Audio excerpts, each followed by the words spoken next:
Amaso yacu ashobora kubyimba kubera impamvu nyinshi zitandukanye. Muri iyi video ndabagezaho impamvu n'icyo mwakora igihe muhuye n'ibyo bibazo.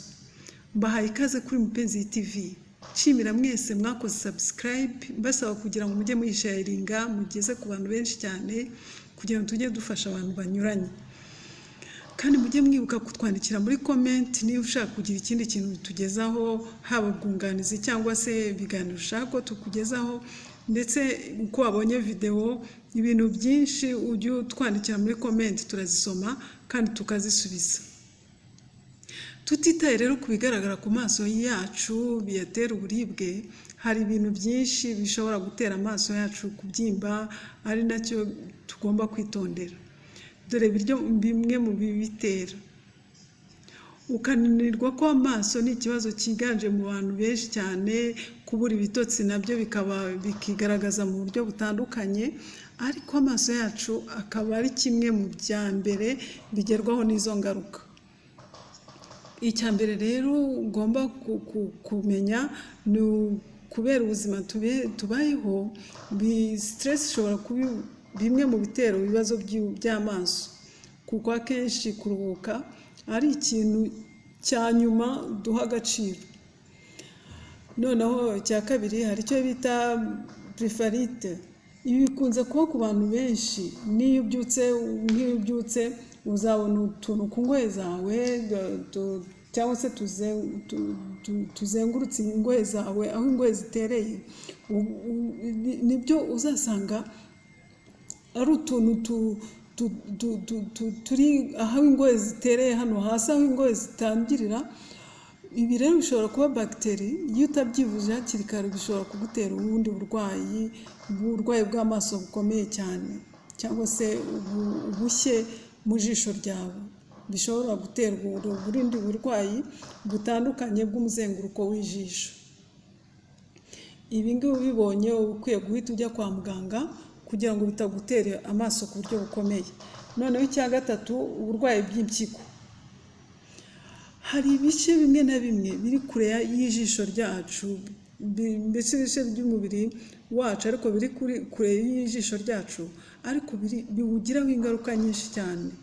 Icya kane, habaho allergie y'amaso. Niyo amaso yawe ari ubyimbye, ashobora guterwa n'ikimenyetso cy'ubundi burwayi. Bishobora kuba ari ikindi kimenyetso cy'ubundi burwayi. Niba wayahanaguye bikanga cyangwa se ukabona nta kindi bintu bihindukaho, biba ari allergie, icyo bita conjonctivite oculaire. Rero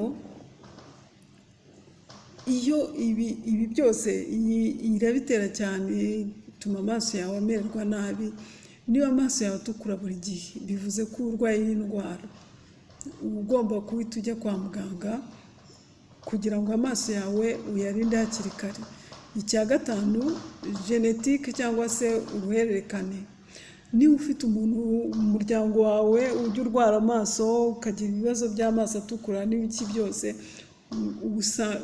bishobora nawe kuzakugeraho ukajya urwara cyangwa se ukajya uzirwara ukagira ibyo bibazo by'amaso. Hari ibintu tudashobora kurinda biterwa n'uruhererekane mu muryango. Icya gatandatu, imyaka yawe. Igihe kigenda kiduhindura umubiri ku bintu byinshi cyane ku mubiri wacu, bikagenda bidusigaho ingaruka mu mubiri wacu. Nubwo twakwirinda gute, hari ibintu tudashobora kubuza kutubaho, kandi impinduka nyinshi zigaragarira ku mubiri wacu.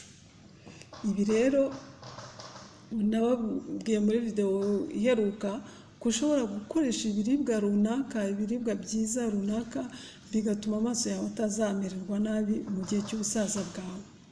Mbese ukazarinda usaza ugifite amaso mazima kubera ibiryo wagiye ufata kuva mu buto bwawe ndetse kugeza mu bukuru bwawe. Icya karindwi, noneho kurira. Kurira ni ikintu udashobora kubuza, kuko hari igihe hari ibintu dukomeye tunyuramo mu buzima bwacu bitugora cyane, bigatuma turira mu rwego rwo kwifasha kuruhuka.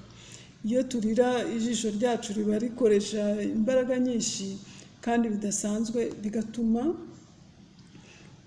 bigatuma ritukura cyangwa se rikanabyimba. Ibyo byose ibyo byo ntabwo wabyirinda kuko hari n'igihe bifasha kurira. Ni byiza. Noneho tugira ibintu byinshi byatuma amaso yacu abyimba. Nushaka ko bibarondorera uzanyandikire muri comment, nzahita mbibabwira byose. Naha rero iyi video irangiriye, mbashimira cyane ko twabanye muri iki kiganiro, kandi ngusaba mwibutsa niba utarakora subscribe kuyikora, ukibuka n'akazogera kugira ngo utazagicikwa na video n'imwe twashyize kuri iyi televiziyo yanyu. Naho utaha